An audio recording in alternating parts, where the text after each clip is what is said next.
Masaya raw ang ina ni Carlos Yulo na nagbunga lahat ng kanyang sakripisyo. Pero inamin din niyang may tampuhan sila ng anak.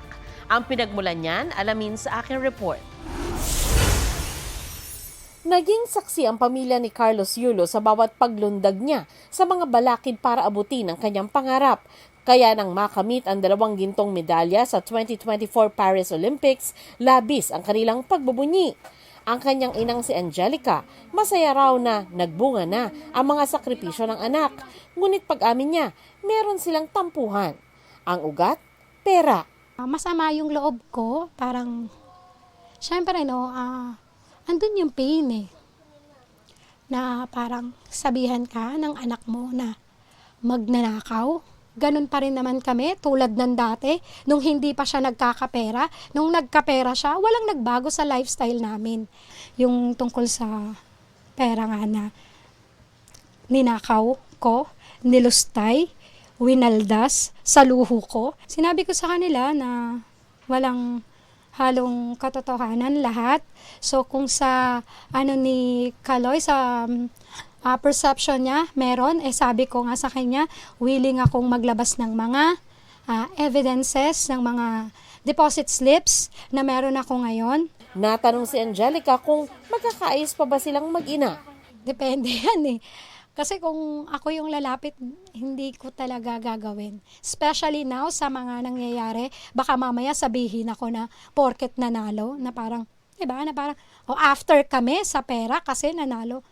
No. Sinusubukan namin kunin ang reaksyon ni Carlos tungkol sa pahayag ng kanyang ina. May hiling naman ang ama niyang si Mark Andrew. Congrats nak, love you too. Sana mag-usap-usap tayong family.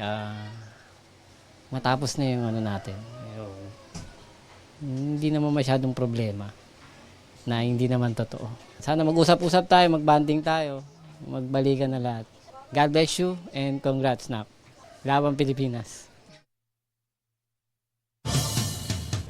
Nangako si PNP Chief Romel Marbil na ibabalik niya ang ilan sa inalis na police security ni Vice President Sara Duterte.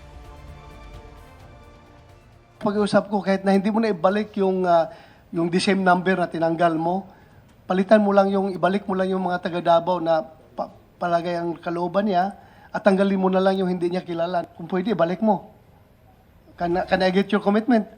Of course, our chairperson. Thank you. Giit ni Marbil sa pagdinig ng Senate Committee on Public Order and Dangerous Drugs, hindi politika ang pag-alis sa ilang police security ni Duterte. Wala rin daw banta sa buhay ng bise, batay sa threat assessment ng Presidential Security Command.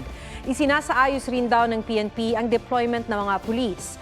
May 31 pulis pa rin daw na naiwan sa bise, bukod pa sa 358 na tauhan ng AFP.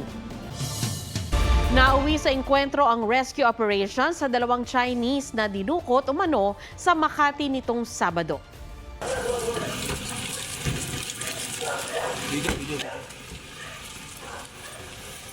Sumugod ang mga taga-PNP Anti-Kidnapping Group sa isang bahay sa Angeles City sa Pampanga. Doon daw dinala ang 2 biktima, batay sa impormasyon mula sa Chinese Police Attaché. Nasagip ang 2 Chinese habang naaresto ang 2 suspect na Chinese nationals din. Nakuha sa kanila ang ilang baril, iba't ibang klase ng jungle knives at drug paraphernalia. Walang pahayag ang 2 suspect na nahaharap sa reklamong kidnapping, serious illegal detention at illegal possession of firearms. Nasawi naman sa engkwentro ang isang pulis habang sugatan ang isa pa.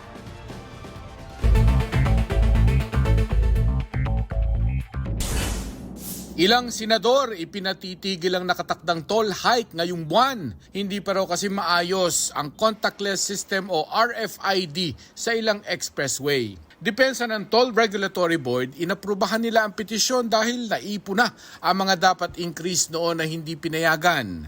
Ang Metro Pacific Tollways Corporation na operator ng NLEX, SCTEX, CALAX at Cavitex, sinabing pinapalitan na nila ang mga nagkaaberyang RFID reader.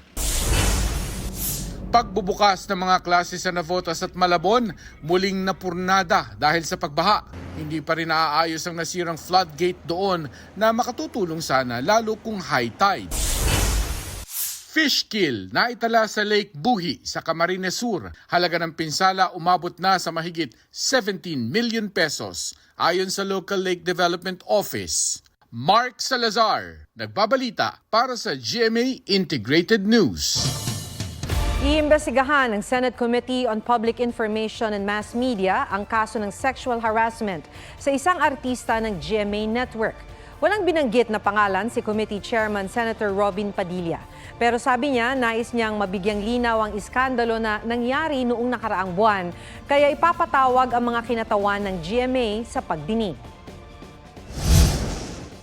Hindi po natin sinasabi na may sabit dito ang GMA7. Hindi po. Ang sinasabi po natin dito, kailangan magkaroon ng malinaw na pagpapaliwanag sa komite ng mass media ang naganap na ito. Sapagkat ito po ay public information. Ayon sa GMA Network, nakikipag-ugnayan na ito sa komite ni Senador Padilla at kinumpirmang magpapadala ito ng kinatawan sa pagdinig. Huwag magpahuli sa mga balitang dapat ninyong malaman. Mag-subscribe sa GMA Integrated News sa YouTube. Sa mga kapuso abroad, subaybayan nyo kami sa GMA Pinoy TV at sa www.gmanews.tv.